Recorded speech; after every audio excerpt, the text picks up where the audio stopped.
The Gifts of Imperfection, Let Go of Who You Think You're Supposed to Be and Embrace Who You Are, is a prominent self-help book by Brené Brown that has sold over 2 million copies and has been translated into 30 languages.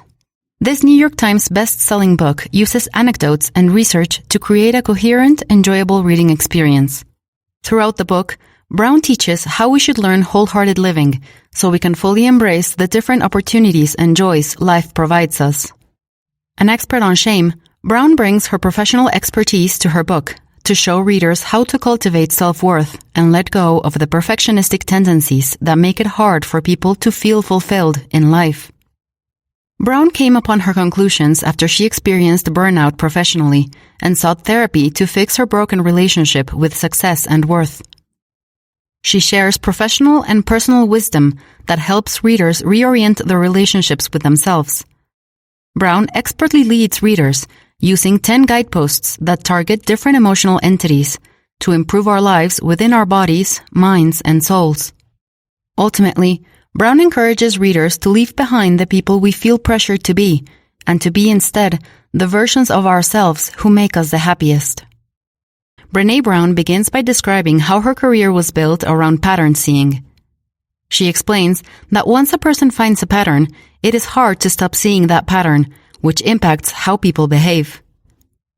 The human mind is wired to see these patterns, and accordingly, we automatically look for them to create meaning out of stimuli.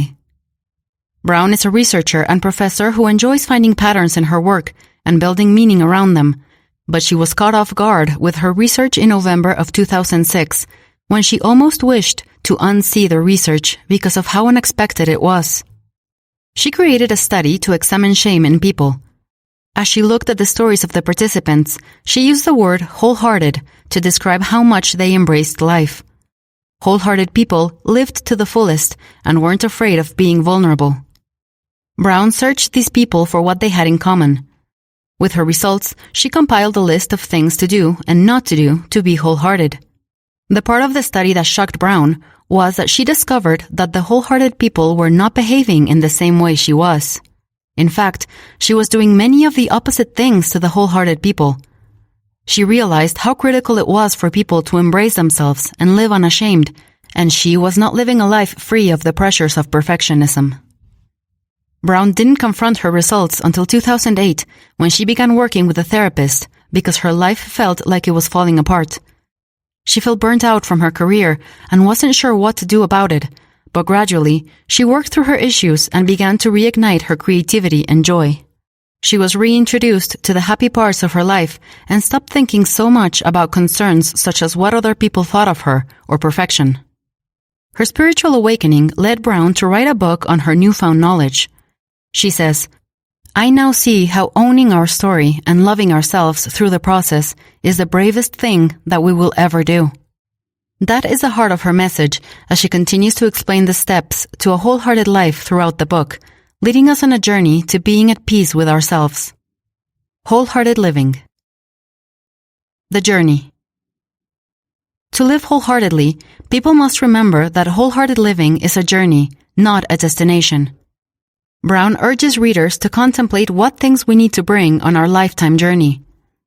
She suggests that we need courage, compassion, and connection, which seem like difficult things to obtain, but practicing these 3 things each day can be invaluable because they make us vulnerable. As humans, vulnerability gives us a great opportunity. The wholehearted journey is not an easy one, and we will face many obstacles as we go on it. However, throughout her book, Brown gives readers the tools they need to overcome the hardships of wholehearted living. She helps readers find love, belonging, and authenticity in their lives, which are the heart of wholehearted living. Defining moments. Many of the terms Brown uses in her book go unexplained. Concepts such as love are often undefined, but Brown attempts to dig deep into these terms and frame them in a way that is understandable to readers. Some definitions are new, and some she found from existing sources. Brown acknowledges that some of her definitions may be controversial. Still, she thinks it's important for her and readers to have the same understanding of certain terms as we embark on the journey of wholeheartedness. Digging deep. In 2008, Brown had a fledgling blog where she wrote about something she coined the Dig Deep button. The Dig Deep button is that button you push when you're running on fumes and are so tired you feel like you can't do anything anymore. Yet, with the Dig Deep button, you find a way to keep going even when you feel like just flopping down on your bed.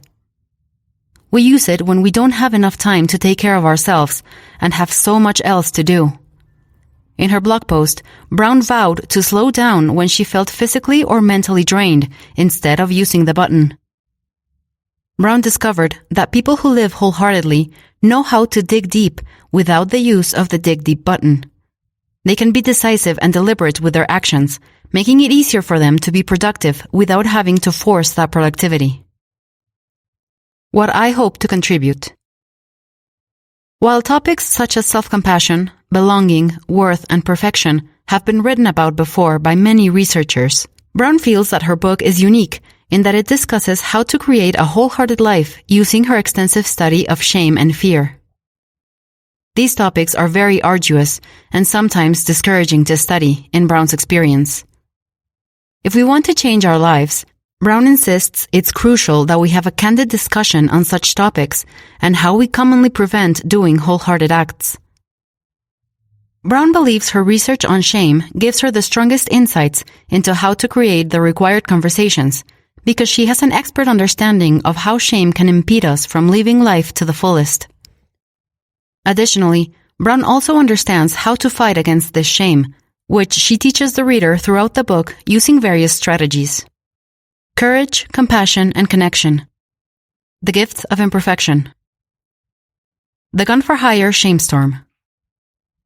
The concepts of courage, compassion, and connection are learned by practice, and they are crucial skills in developing our self-worth.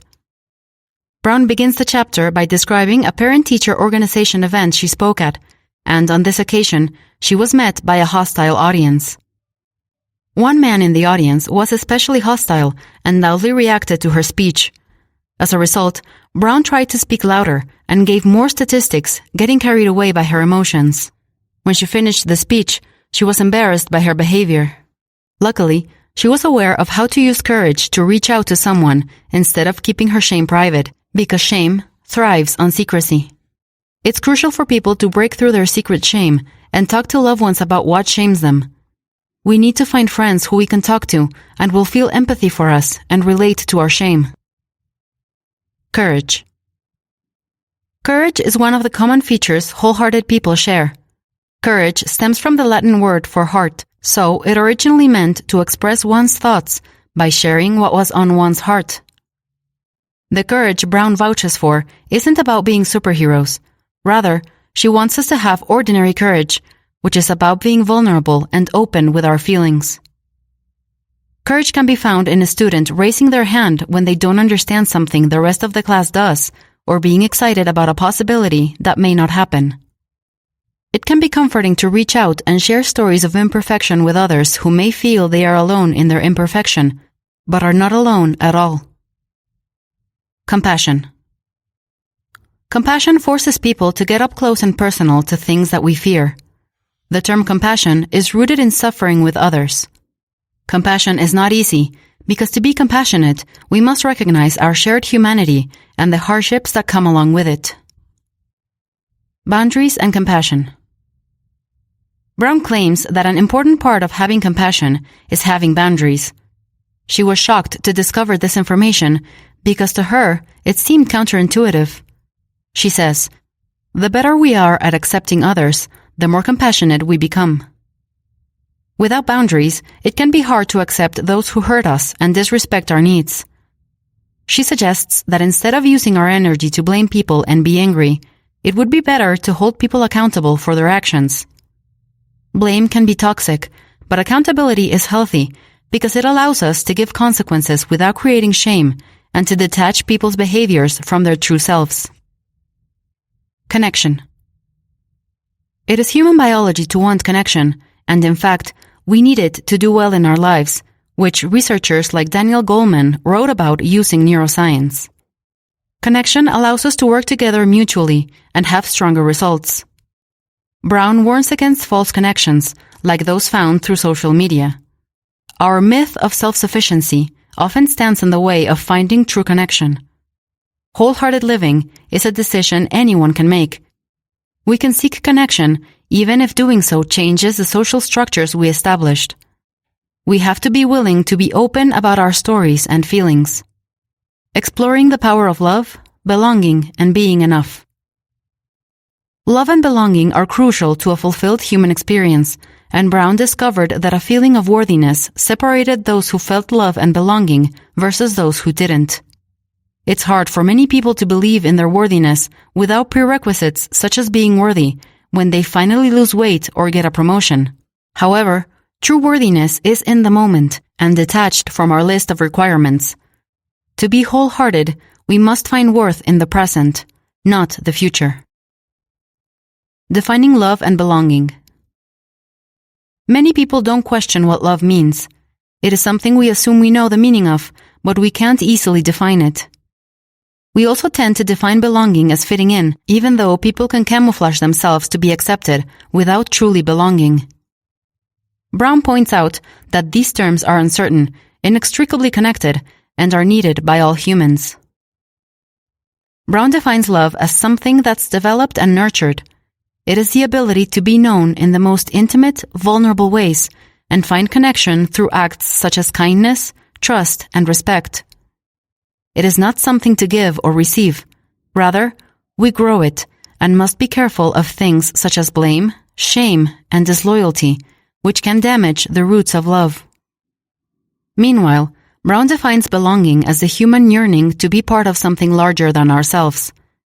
People often try to accomplish this by fitting in and trying to be what society expects of us, but this is a hollow approach to belonging. We must instead strive to be accepted as our imperfect, candid selves, because our sense of belonging can never be greater than our level of self-acceptance. Thus, we must look inward for both love and belonging, because these are attributes we develop within ourselves, and we must learn to embrace ourselves for who we truly are. Practicing love and belonging. Our actions are potentially more important than words such as "I love you," because it's exhausting not to live in line with our internal needs. It's easy to be cruel to people when we are drained, but we must push against this tendency and practice love, not just preach it. Can we love others more than we love ourselves? There's been much debate over whether self-love is required to love others. Brown shares a few comments from her blog that highlight how it is often encouraged by society to put love for ourselves last and first love those around us. Brown says it takes courage to love ourselves. We must first learn all the things that stand in the way of being wholehearted, which is detailed in the next chapter. The things that get in the way. In 2008, Brown was asked to give an up talk to a group of business professionals. She began to put pressure on herself as she tried to make the presentation and became paralyzed by the memory of a past speech 5 years prior that hadn't gone well.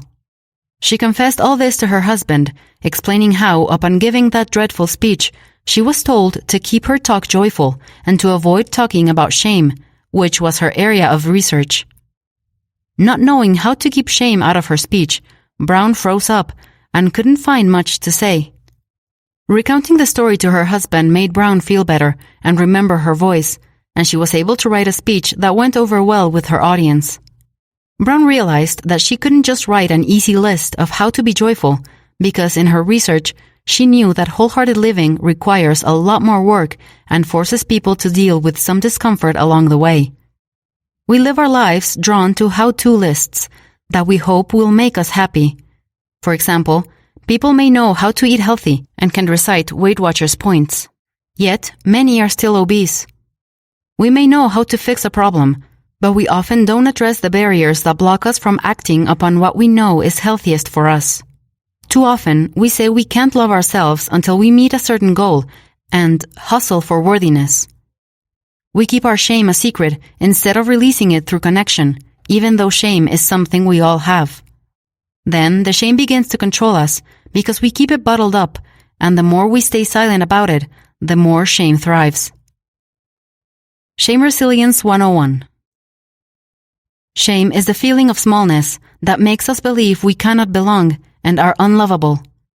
When we feel unlovable, it's hard to find the courage to speak up about our shame. Shame makes us afraid to be ourselves with others, and it keeps us from connection. As Brown says, shame loves perfectionists, because not only does perfectionism make us worry about other people's opinions of us, but it also makes us terrified that sharing a shameful experience will define us, even though it's only one small part of who we are. Shame thrives on secrecy, judgment, and silence. Shame researcher Heal Thyself. To push against this shame, we must develop shame resistance, which is the skill to recognize our shame and work through it while being candid about our experiences and keeping our self-worth intact. To be shame resilient, people must resist thinking that imperfection is equal to being unworthy. We must also be able to understand that shame is feeling like you are bad, while guilt is feeling that you did something bad. Guilt often creates positive results, while shame is detrimental. Shame creeps up on us all, but with practice, we can learn to protect ourselves from it. What does shame look like? Shame can take many faces. Some people try to please others by being agreeable, while others resist shame by being aggressive and powerful. In all cases, we must learn to embrace our story and be able to acknowledge and understand our shame. Shame can cause us to lash out, so we must work through our shame before it causes us to do something we may regret. Further, we must figure out how to courageously act when shame consumes us. Guidepost number 1. Cultivating authenticity. Letting go of what people think.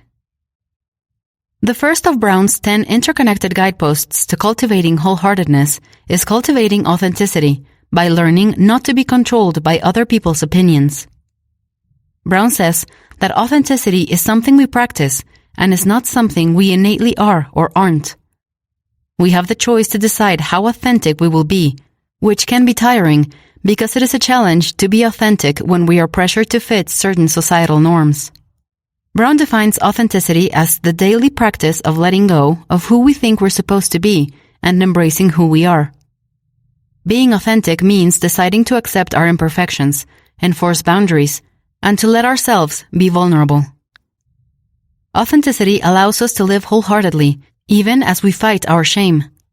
Being genuine requires courage and is often not an easy choice, but it is a worthwhile one that will allow people to love themselves. As they try to be authentic, people fear they will not be liked if they show their true selves. In studies, women tend not to speak because they fear rocking the boat, while men tend to be dominant and push down their feelings. In both cases, the lack of authenticity makes it hard to find connections. Of course, people being mean to us will be hurtful, but bravery doesn't require us not to be hurt. It only requires us to be open to the potential hurt and honest with ourselves and others. Giving up our truths and identities does more harm than good, so even if it is hard to be authentic, we must try. Adapting to a genuine life can take time and effort, but the struggle will lead to personal growth. Dig deep. The steps to digging deep are to get deliberate, get inspired, and get going. Brown encourages readers to not waver in their intentions and to remain firm as they attempt to be vulnerable. They must stand strong, even when obstacles threaten their openness. It also helps to find inspiration in other people, because courage is contagious. Finally, authenticity must be prioritized. The goal shouldn't be to please others, because if that's the goal, shame can result if perfection isn't reached. Therefore, people shouldn't require validation from others. Guidepost number 2. Cultivating self-compassion. Letting go of perfectionism. Perfectionism inevitably leads to shame, and shame is the birthplace of perfectionism. Perfectionism is not about us trying to be our best. It is an unhealthy belief that if we can make everything in our lives just so, we can lessen the pain of our shame. We use perfectionism to shield ourselves, but it is heavy to lug around and does not allow for personal growth because it is about pleasing others rather than ourselves. Perfectionists internalize that they are their accomplishments. Consequently, perfectionists are hindered by their own need to please others and their self-worth is reduced to how successful they appear to be. They tend to be anxious, depressed, addicted, and have life paralysis, which refers to not taking opportunities because of the fear of failure. Perfectionism takes away the opportunity to live authentically because perfectionists' self-worth is threatened each time they take a risk. They shy away from their ambitions to protect themselves from the hurt of not living up to other people's expectations. Brown argues that all people have perfectionist tendencies on a continuum. For some, perfectionism only rears its ugly head on certain occasions, while for others, it is more constant. Regardless, perfectionism can be debilitating whenever it arises. Because there's nothing perfect in life, perfectionists can never live up to their expectations. They are doomed to feel like failures and are enshrouded by shameful feelings of inadequacy. Brown gives steps to combat perfectionism using the example of women having body image issues and an unhealthy relationship with food. The self-talk of a perfectionist goes something like this. I'm fat and ugly. I'm ashamed of how I look. They want to change themselves to feel worthy. Meanwhile, positive self-talk will say, the scale doesn't dictate if I'm loved and accepted, and encourages people to accept courage, compassion, and connection.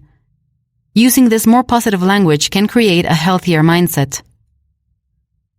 Authentic people talk about their flaws without feeling ashamed, and they are less likely to be judgmental of themselves or others. They practice the crucial concept of self-compassion. Self-compassion. Dr. Kristin Neff is an expert on self-compassion research.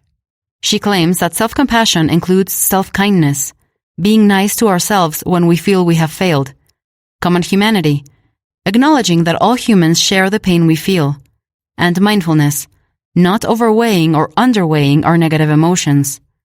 Being compassionate to ourselves is beneficial because it can spread to others. Parents, for example, who model self-compassion show their kids how to live more authentically. Guidepost number 3. Cultivating a resilient spirit. Letting go of numbing and powerlessness. What makes us resilient? Resilience is our ability to bounce back after hardship. Those with wholehearted lives often persevere, even with many difficulties along the way. There are several components to resilient people. They have problem-solving skills, know when to get help, believe they have the tools to cope, have a support system, and are connected to other people. Further, these people are spiritually healthy.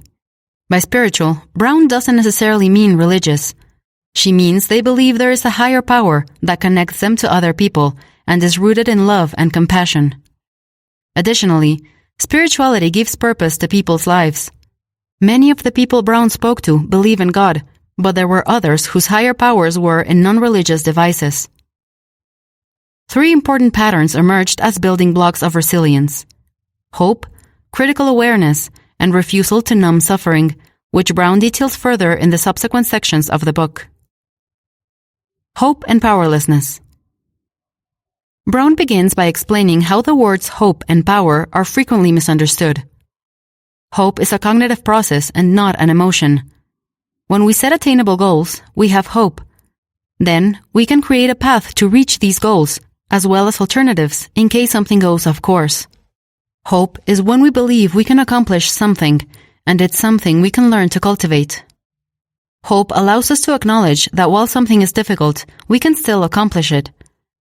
When people don't feel hopeful, they begin to feel that they are powerless and lack the agency to create change. Practicing critical awareness. Critical awareness is a skill that ensures what we are seeking to do is realistic.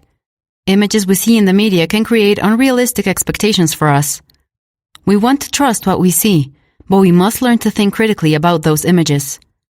We must ask ourselves if the images we see are true to life, if they show wholehearted living, and who benefits if those images make you feel insecure about yourself. Asking such questions can help us be resilient against shame. These images can make us feel like we are the only ones living in the condition we are, but if we look from afar, we realize that's not the case. Spirituality also ties into this idea, because it gives perspective and greater meaning to our lives outside of the media bombardment. numbing and taking the edge off. Brown's research showed that people who struggled with feeling unworthy tended to numb uncomfortable, painful, or vulnerable emotions. Conversely, those who were living wholeheartedly tried to embrace those same emotions. Numbing behaviors are related to addiction because addiction is the compulsive numbing of negative feelings. While we are not all addicts, most people tend to use numbing behaviors at some point. The problem with numbing is that when we numb the bad emotions, we also numb the good ones because we cannot select what to feel and what not to feel. There are several things people use to numb themselves: sex, shopping, perfectionism, food. Even wholehearted people aren't completely safe from the human proclivity for numbing. Wholehearted people, however, are more aware of their desire to numb and can figure out how to numb themselves the least amount of time. A recovering addict from many addictions, Brown numbed herself because she didn't want to be vulnerable. By acknowledging the ways she numbs her feelings, Brown can be more honest and authentic in her life. When we numb in the dark, we numb in the light. When we try to take the edge off painful feelings, we also numb our ability to feel happiness. Thus, to feel joy, we must allow for vulnerability and the chance for negative feelings. We must learn to tolerate discomfort if we want to feel satisfaction. We need to be spiritually attentive and connect to a purpose beyond ourselves so that we don't feel like we're alone, because loneliness leads to numbing. Guidepost number 4.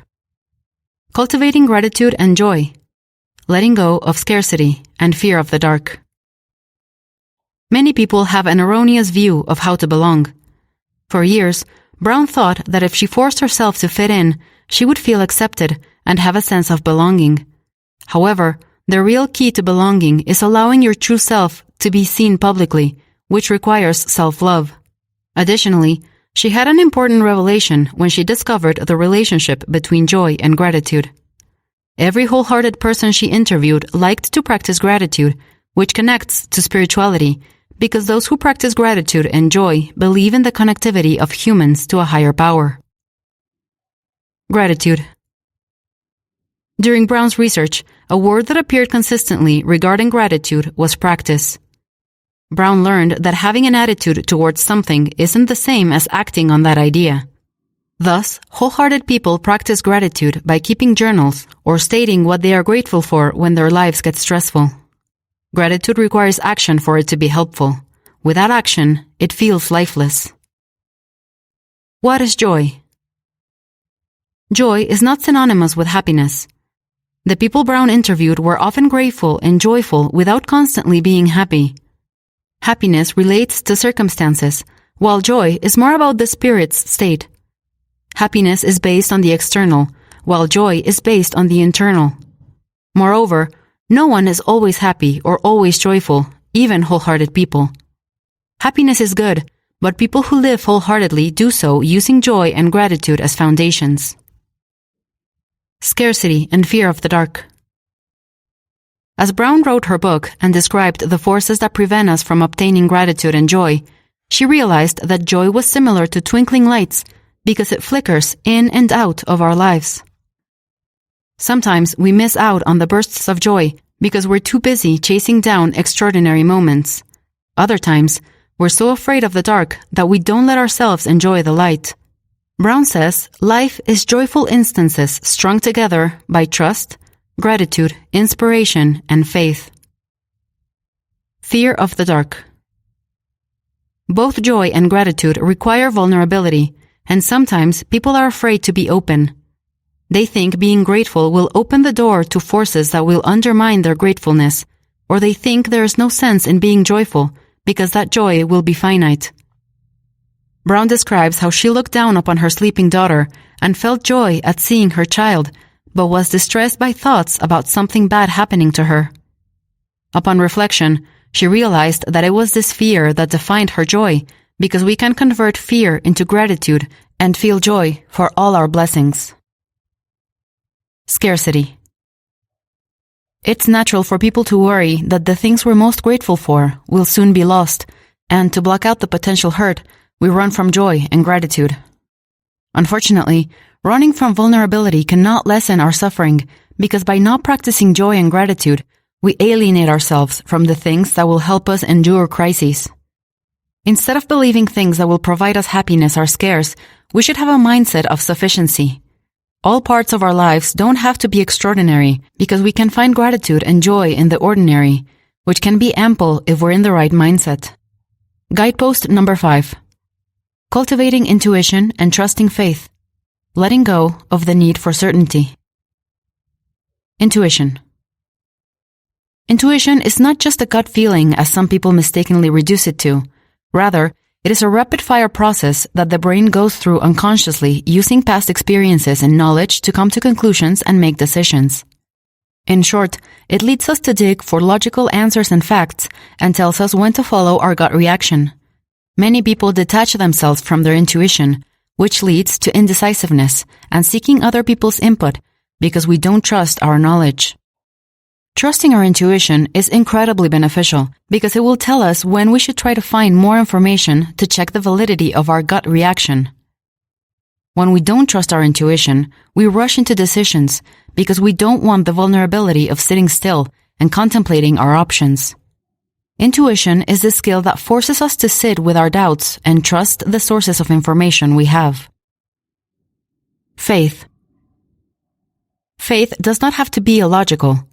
Faith and reason are often called opposites, but they can work harmoniously even if they clash.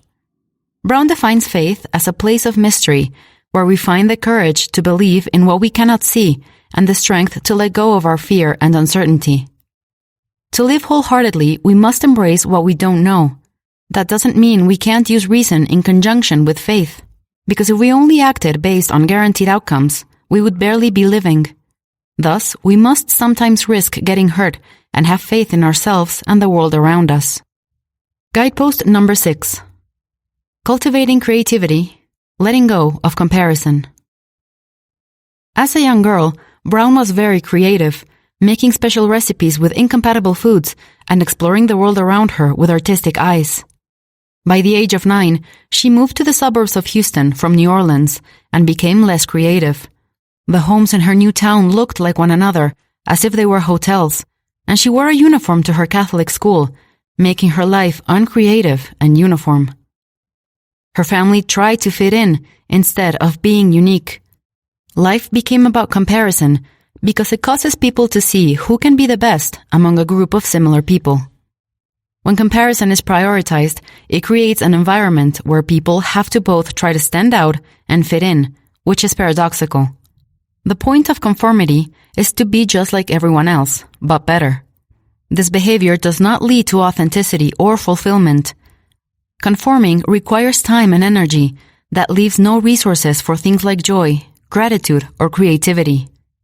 Brown grew up to be dismissive of creative pursuits and considered them to be self-indulgent. She continued with this mindset until her research made her see that creativity is crucial to living a wholehearted life. She learned that people are not creative or non-creative. Rather, some people have tapped their creativity and others have not. Thus, each person has creative potential. If we want to stand out and contribute to humanity, creativity is required. Plus, our lives have no meaning unless we cultivate creativity by creating art through our chosen creative pursuit. After a long time of stifling her creativity, Brown began to create again, and suddenly, the world became more beautiful to her. She admits that it sounds cliché, but she sees that her creativity caused her personal and professional lives to flourish. Creativity allows us to stop comparing ourselves to others and start genuinely living so that we can be the people we were meant to be. To let go of comparison, we must constantly strive to embrace our uniqueness over conformity. Our creative pursuits cannot be compared because they are original. Words like best or worst lose their power over us when we are creative because they mean nothing when the products of our work are incomparable and completely ours. Guidepost number 7. Cultivating play and rest, letting go of exhaustion as a status symbol and productivity as self-worth. Many of the uncommon behaviors of wholehearted people were shocking and hard to understand for Brown, who had lived her life basing her worth on factors such as professional achievement. Brown was puzzled when she confessed to a coworker that the wholehearted fooled around a lot. She felt like an alien entering a different universe as she studied wholehearted people's leisure activities. Looking back, Brown recognizes that what the wholehearted people were doing was play, and it surprised her that it took so long to connect the idea of play as being a wholehearted activity. She only recognized the idea when she saw her children playing and behaving in the same way. In her research, she discovered the work of Dr. Stuart Brown, a psychiatrist and the founder of the National Institute for Play. Dr. Brown's research shows how play impacts our brains and makes us more empathetic, better at social situations, and increases our ability to create and be creative. Brown argues that play is as important to our well-being as rest, and it is something our bodies and minds require to function ideally. There are 7 properties to play. Dr. Brown emphasizes that play must be done for the sake of playing and nothing else, which is contrary to cultural values that say our worth is based on how much we produce. Dr. Brown says the opposite of play is depression. If we live our lives without leaving time for play, we will be unsatisfied. To function properly, our bodies need rest from work. This is not a popular idea among the adult population because we're applauded for our dedication when we push our bodies to their limits.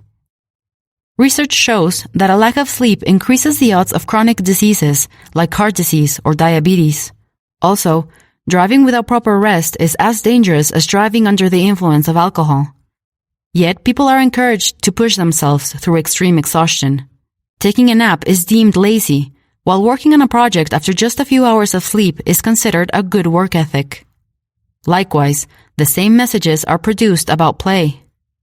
Play is considered frivolous and a waste of time in a culture that values how much work we can get done in a day over most else. We often measure our success and worth based on things such as our jobs or how much money we make, but such things do not correlate to living a wholehearted life. As a result of this revelation, Brown began to encourage her family to cut down on work and activities so they could make more time for family play. The proposed changes were met with resistance, but despite doubts, Brown determined that leaving time for play was important for her family's well-being and happiness. Otherwise, her family's self-worth would be determined by the tiring measure of how much they could produce, rather than prioritizing more fulfilling factors. Guidepost number 8. Cultivating calm and stillness, letting go of anxiety as a lifestyle. As unexpected research results shook Brown's world, she went to her therapist's office, feeling out of control because of how her life was already starting to shift in a startling new direction. She was also starting to get dizzy spells whenever she was anxious. Anxiety had been a constant part of her life before she discovered wholehearted living. She managed all the stressful tasks she had to endure as a mother, wife, and academic, but the worry she felt over it all was still intense. The dizzy spells forced Brown to stop ignoring her anxiety and pushed her to live more wholeheartedly because she couldn't even stand when she got anxious, which prevented her from functioning productively. Eventually, Brown understood that the problem wasn't that she needed to stop the dizzy spells, but that she needed to stop living with so much anxiety. Inspired by her research, Brown began to curate a method to reduce her anxiety. The people she interviewed weren't anxiety-proof, but they had awareness of their anxiety. They cultivated calm and stillness, which sound like similar attributes, but each has a nuanced definition. Calm. Brown says that calm is the ability to create perspective and mindfulness while managing emotion reactivity. Calm people feel and exist with their emotions without letting those emotions overwhelm them or interfere with their reactions to intensified feelings such as anger. Calmness requires people to take their time to act while thinking promptly. Anxiety is contagious, but calm also spreads. A person who responds with a panicky tone will only create more panic around them, while a person who stays calm will be a reassuring force. Tools like counting to 10 before we answer or taking inventory of our emotions can help us keep calm. Taking breaths has been a helpful tool for Brown because it slows her down so she doesn't immediately panic. By curating calmness, we reduce anxiety and slow ourselves down so our heads aren't swarmed with overwhelming and cluttered thoughts. Stillness. Brown says stillness is simpler than calm, but is harder to execute because of our misunderstanding of what it means to be still. Many people associate stillness with meditation and clearing our heads of all thoughts, but that is not the true or enlightened meaning of stillness. As Brown studied wholehearted people, she resisted listening to people describe stillness as being crucial for wholehearted living. Brown was averse to meditation because stillness made her anxious, so she couldn't understand how stillness could possibly be life-changing. She discovered that her thinking was not quite accurate. She realized that stillness is not about focusing on nothingness, it's about creating a clearing. The point of stillness is to allow thought without the constraints of the busy, chaotic thinking we normally have during our days. Stillness gives us a chance to escape all the things that make us anxious and take time to relax our minds. By understanding what stillness truly was, Brown could better understand how to create space in her life to relax and think. Many people are similarly afraid of stillness because of the erroneous understanding of what it is, but we must make room for stillness and calm so anxiety stops controlling us. Brown also suggests that to find stillness and calmness, we can reduce the amount of caffeine we have and increase the amount of exercise. This leads to more restfulness, which goes hand in hand with calmness and stillness. Guidepost number 9. Cultivating meaningful work. Letting go of self-doubt and supposed to. A major part of Brown's work is making connections and spotting patterns in how people behave. This guidepost began with unclear connections. As Brown continued, the connections of meaningful work became more clear to her, but it was harder to determine how the words on the list she gathered, gifts and talents, spirituality, making a living, commitment, supposed tos, and self-doubt, were connected. She discovered that every person has unique gifts and talents, and not using these gifts make us distressed and shamed, while using them gives us a sense of purpose. Further, sharing our gifts also provides spiritual fulfillment. Additionally, using these gifts often requires commitment from us because meaningful work isn't what keeps us financially afloat, though what is meaningful varies from person to person. Self-doubt and supposed to. Our minds can often agonize over our talents. We wonder if we're the only people on earth who don't have special talents, or we underplay how special our gifts are and claim they're unimportant. Self-doubt has the power to make us feel like failures, especially with the troubling perfectionism that often surrounds our pursuits. The doubt in our mind tells us things we're supposed to do, and it echoes the people-pleasing demands of perfectionism. That doubt can be crippling, and to overcome it, we must learn to question the self-doubt voices ringing in our ears. We can ask ourselves why we're supposed to do things, or who is saying we should be doing them. By listening to our doubts, we can stop them and put ourselves in a place of power. If we ignore the doubts, they will only grow stronger, but by facing our doubts, we can work through them. Nice to meet you. What do you do? A second issue that stands in the way of meaningful acts is when we cannot honestly describe who we are in a way that's vulnerable. People commonly ask others what they do, which is a reductive question, because how does one sum up what they do in a conversational fashion? This is especially true in a world that expects the answer to that question to focus on career pursuits, even though work is only one part of what a person does on any given day. Brown, for instance, is a researcher, but she's also many other things, including a wife, mother, and storyteller. Her main point is that people are never just one thing. Even in their careers, people often take on multiple roles, but they are hesitant to attribute more than one label to themselves. Brown met a woman who was an accountant and a jeweler, but she waved off the title of jeweler. She claimed that she wasn't a real jeweler and was only an accountant because her jewelry business didn't make much money. Self-doubt causes us to claim titles based on what we feel we should have, rather than on our actions. We should feel free to call ourselves the titles that give us satisfaction, despite the doubts looping through our minds telling us we aren't good enough for those titles. Guidepost number 10. Cultivating laughter, song, and dance. Letting go of being cool and always in control.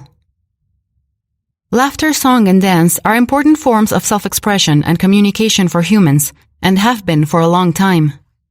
Brown begins the chapter with a quote from Mark Twain that nicely illustrates the points she makes in the chapter. Dance like no one is watching. Sing like no one is listening. Love like you've never been hurt. And live like it's heaven on earth. It's easy for us to not realize how ingrained these practices are in humanity and to forget that these activities create a collective ecstasy. These three activities are interesting because we turn to them when we feel joy, but also when we feel despair, anger, or any other emotion. Song, laughter, and dance don't look the same when they express different emotions, but each emotion has a form of song, dance, and laughter. During her research on shame, Brown learned about laughter the most. Laughter, the truest kind of it, occurs when we connect through stories that link us together as humans. We laugh when we understand each other's hardships and joy. Shame resilience involves laughter. Knowing laughter can be healing for humans.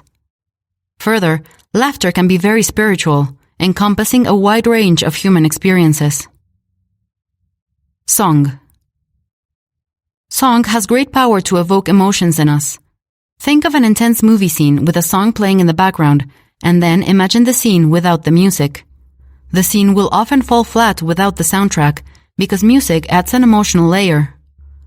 The music doesn't always stand out to us as we watch the movie, but when we watch the movie without it, we can sense the difference. Music connects us emotionally and calls out to us. Dancing. Brown explains that she knows how spiritually healthy her family is based on how much dancing there is in her kitchen. Dance is a form of expression that makes people feel vulnerable, which is why some people only dance in private. One woman reported being embarrassed when she tapped her foot as she watched dancers on TV because she claimed she didn't have rhythm.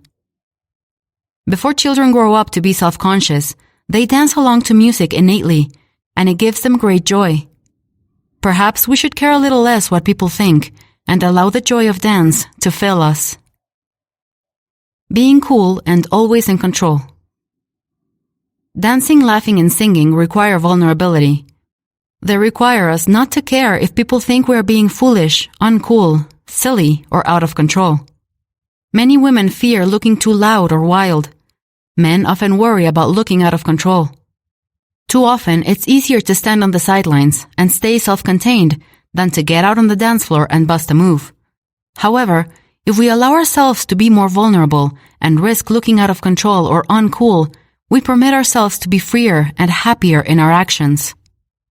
It takes courage to laugh, dance, and sing, but these actions also help us live a wholehearted life. Brown recognizes that readers are cautious when it comes to self-help books, because many books oversell their ability to lead readers to change and don't provide effective results. Many oversimplify the journey to self-improvement and leave readers discouraged as they try to apply changes to their lives to no avail. She says her book is beyond being a self-help book. Rather, it is a book that invites people to be wholehearted and partake in the wholehearted revolution, a movement that embraces all our unique stories and allows us to embrace ourselves. Revolution may seem like an extreme word, but in a society that pushes conformity, breaking free from the perfection trap is revolutionary. Furthermore, Brown emphasizes that profound change is never easy. Accepting ourselves and learning that we are enough is something that takes time and extensive work. This change can be terrifying, but we must contemplate the alternative, which is never coming to terms with our imperfections. By learning wholehearted living and creating compassion, courage, and connection, we can let go of the habits that prevent us from being our true selves. Before she wrote her book, Brown felt fearful, judgmental, and alone. All these feelings were starting to become overwhelming to her because it felt impossible to keep herself aligned with her high expectations for herself and other people.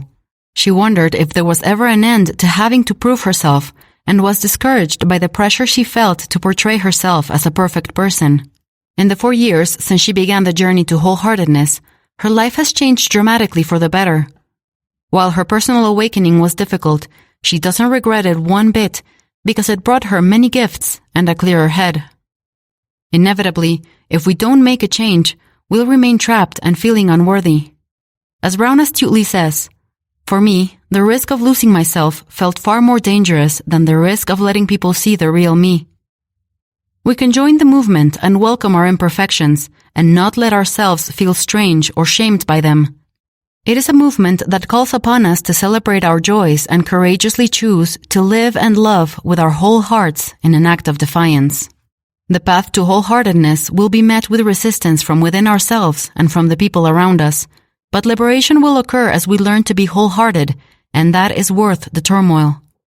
By changing our lives, learning to accept who we are, and showing that person off to the world, we may feel brave and scared, but oh, so alive.